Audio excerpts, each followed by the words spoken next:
अस्सलाम वालेकुम। काजी इकराम बशीर ऑफिशियल में खुश आमदीद। आज के प्रोग्राम में हम सबसे पहले जिस शख्सियत का तज़किरा कर रहे हैं वो जनाब मजीद निज़ामी हैं। नवाए वक्त के बानी थे हमीद निज़ामी मरहूम, जिन्होंने 1940 में हज़रत कायद आज़म मोहम्मद अली जिन्ना के कहने पर नवाए वक्त का आगाज़ किया और वो 60s तक जो है वो इस दुनिया में रहे और अयूबी आमरीत के दौर में उनका इंतकाल हुआ। और उस इंतकाल के पीछे जो था वो जो घुटन थी उस दौर में, सियासी घुटन थी, आमरीत थी अयूब खां की, उसके आमराना इक़दामात भी थे।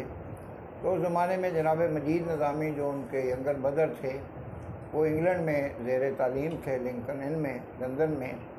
तो उनको अचानक वापस आना पड़ा और नवाए वक्त की जो क़यादत है वो संभालनी पड़ी बतौर चीफ़ एडिटर नवाए वक्त, अपने बड़े भाई और बानी नवाए वक्त हमीद निज़ामी की जगह पे।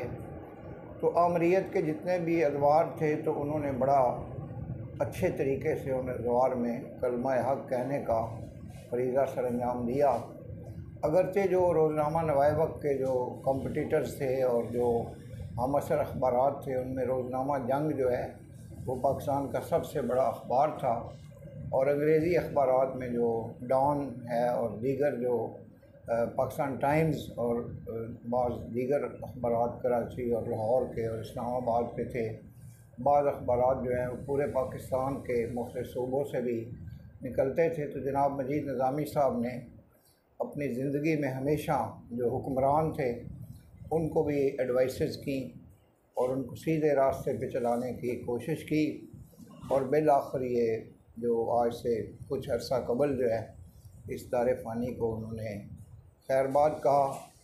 तो उस रोज़ 26 जुलाई का दिन था और रमज़ानुल मुबारक का महीना था जब मजीद निज़ामी साहब इस दुनिया से रुखसत हुए। दूसरी शख्सियत जो कि एक बहुत बड़ी शख्सियत हैं और कायद आज़म की हमशीरा हैं, मादरे मिल्लत मोहतरमा फ़ातिमा जिन्ना, उन्होंने भी पीराना साली में अयूब खां की आमरीत का मुकाबला करने के लिए सदारती इलेक्शन लड़ा। लेकिन अयूब खां ने यहाँ पे एक सदारती निज़ाम बनाया था और 80,000 बीडी मेंबर्स पे मुश्तमिल एक वोट बैंक बनाया था। मादरे मिल्लत को मशरक़ी पाकिस्तान से तो बहुत ज़्यादा अक्सरियत और वोट मिले, लेकिन मगरबी पाकिस्तान में बहुत ज़्यादा धांधली की गई और जो अयूब खां के बेटे थे वो भी उस तूफ़ान बदतमीज़ी में शामिल थे, जो मादरे मिल्लत की जो इज़्ज़त व तकरीम पे कीचड़ उछाला गया और उनको यानी मुल्क से गद्दारी तक का कह दिया गया कि ये तो पाकिस्तान के। हालांकि अगर मादरे मिल्लत जेन्युइनली उन्होंने कामयाब होना था, वो कामयाब हो जाती तो आज पाकिस्तान की तारीख़ मुख्तलिफ होती। तो उस लिहाज से मैं समझता हूँ कि जो दो शख्सियात हैं जुलाई के इस महीने में इनके यहाँ आ रहे थे, मादरे मिल्लत मोहतरमा फ़ातिमा जिन्ना और मजीद निज़ामी साहब। इसके साथ अहमद नदीम कासमी एक बहुत बड़े शायर भी थे, अफसाना निगार भी थे और अखबार नवीस भी थे, एडिटर भी रहे, रोज़नामा इमरूज़ के मजलिस तरक्की अदब के सरबराह भी रहे। तो ये जो शख्सियात हैं इनसे मेरा एक पर्सनल इंटरेक्शन जो है बिलखसूस जनाब अहमद नदीम कासमी से और जनाब मजीद निज़ामी साहब से रहा।